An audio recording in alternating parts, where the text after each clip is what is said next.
Today we are taking PTZ Pro from SKAARHOJ in a slightly unusual direction. We are controlling DJI RS 3 Pro and RS 4 gimbals. And in practice, this turns the gimbal and whatever camera you mount, like the Sony FX2 or the Lumix BGH1, into a true PTZ system. And to make that happen, we have partnered with Middle Things to give PTZ Pro smooth and precise gimbal control. And with this combined setup, what we call a combo device, it ties the camera, the lens, and the pan tilt hardware into one unified solution. PTZ Pro still gives you instant preset buttons. It has a clean menu navigation, and it has quick device selection. And the real win is that presets cover the whole workflow. The gimbal, the camera, and everything else is all recalled with consistency. And why do we need that? Because users, they don't care how it's all pieced together technically. They just want a PTZ camera experience, and SKAARHOJ technology delivers that. Let's dive in. You select a camera or a combo device by this camera selector, basically. So let's just see, this is the one with the Sony, and I can just turn it over here to my target. And let's also move the Lumix. So you see that I can control both as if it was a PTZ camera. You see there's also a tilt axis, and there is even a zoom function. So when I rotate the joystick, I'm zooming. That's happening on the lens. When I'm using the pan and the tilt, I'm controlling the gimbal, all right? And same is true if I operate the Sony camera, which is slightly off here.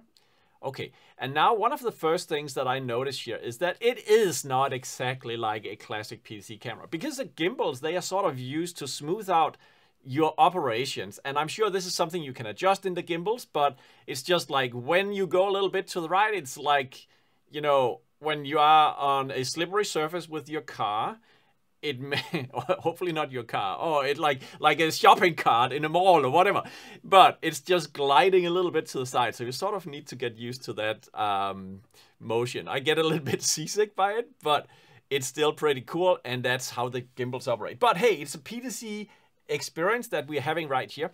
And maybe let's just look at right away what happens if I save this position on that button, and then I move a little bit to the side here. And then I save this position on another preset button, and maybe just move up and a little bit up here. And I save this one as well. All right. So now I can recall the first one, and the camera is instantly going to that framing I had. I recall preset number 2, and it goes here, and preset number 3. So that's the PTZ experience, all the classics, pan, tilt, zoom, and also PTZ recall. I can do the same for the Lumix camera. So again, just select the camera, you recall a preset by pressing one of these buttons like that, okay, and another preset which has been stored, and it's being recalled. Now, the main point in this video is not going through all the camera settings and so forth, because the cameras can change. That's the whole point. A combo device allows me to change the cameras. But if you're curious about how the PTZ Pro works, we have a menu. Going through this menu will offer you access typically to changes in the camera, settings in the camera. And you can see that if we go to the first page, and if we go between these two cameras, you see it's different what we see up there. The same for white balance, because those cameras are different. And that's how SKAARHOJ integrate cameras. We made the camera parameter list for the cool FX2 camera into this controller, and the same for the Lumix. They are different. This is why the menus show you different content. If you had the same two cameras from Sony, you would see the same menu disposition here in these menu items. Okay, so that's one thing I wanted to highlight. We've seen the presets, we have the camera selection, and now look at the UI in front of you, because this is coming straight out of PTZ Pro. PTZ Pro talks directly to these cameras. It does actually not talk directly to the Middle Things, but I'll get back to that in a moment. But anyway, it is inside the PTZ Pro that all the magic happens. This is the UI coming out of it. And you see we are connected to two Middle Thing devices, which are sitting on the sides of the gimbals, connected to the gimbals. They have an Ethernet cable coming out into a network switch, so they have an IP address connected. But you actually see that they have the same IP address in this view. And that is because we are talking to Middle Things software, which is running on a Mac Mini at the current moment. And this is the software from Middle Things that connect to the two devices sitting on the gimbals. So camera ID number 1 and number 2 here can be selected, and this is how this is the software we are talking to, and essentially middle control software will give us a Visca camera. It will expose the gimbal as a Visca camera to the PTZ Pro. So through this software, we are controlling the gimbals and with the middle things hardware attached to the side of the gimbal handle. All right, so that's what you see here, but you also see each of the two cameras, and that's the unique SKAARHOJ thing, that we have a Sony camera sitting on top of this gimbal, and there's a blue pill, and the blue pill has a USB connection to the Sony camera. So all the settings that I can do on Sony's camera, like for instance change the iris mode around to something else, those settings, they are done through the blue pill using the PoE powered network connection here, which is what you see delivered from this IP address and accessible right here. The same with the Panasonic Lumix. We are talking straight to the camera in this case because it doesn't have to have a blue pill translation to USB anything. It has a network access straight away.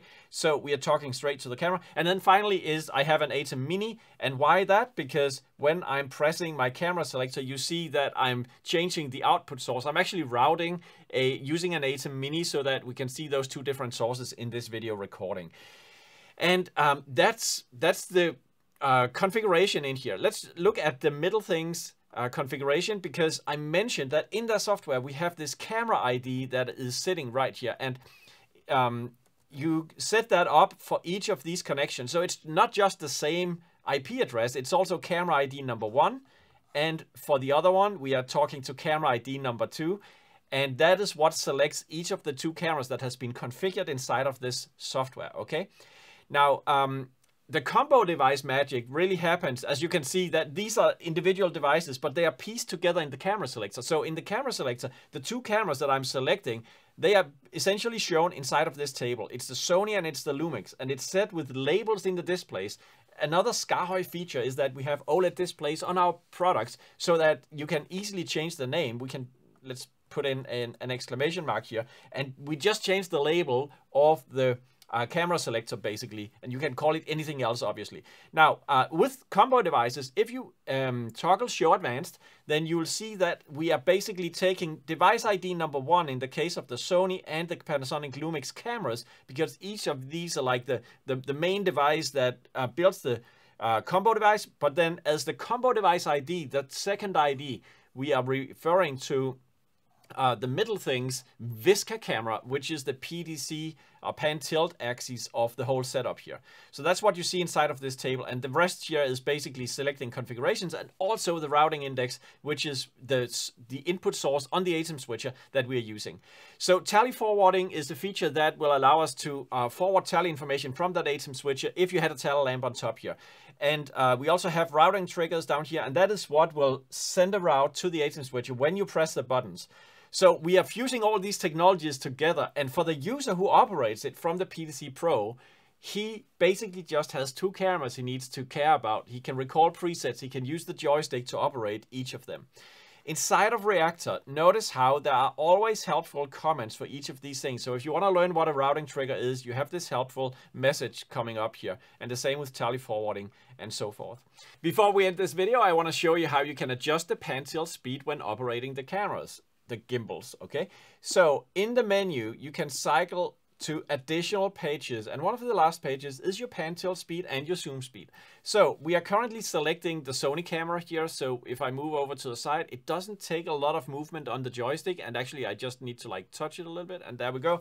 Okay, and full swing of the joystick, you see how quickly it moves. Not always ideal. So what I want to do is to turn down the speed, and now it's at 1. So if I move the joystick full swing, you see that it's actually fairly slow. Okay, it's moving quite slowly. Now I want to find something in between, so I'll just use 4, and now full swing of my joystick is actually a pretty fair speed, which is much more manageable.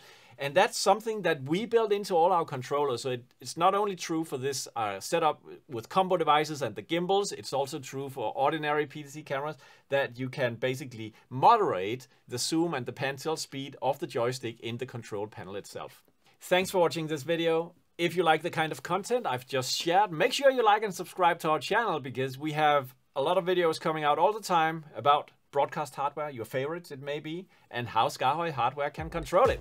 You can also follow us on Facebook, Instagram, and X, or you can subscribe to our newsletter. And if you want to talk to a real human being and not an AI anytime, reach out to our sales and support team. They are so happy to talk to you, to learn what you're looking for, to advise you on controller purchase, or just, any feedback and input you want, let us know.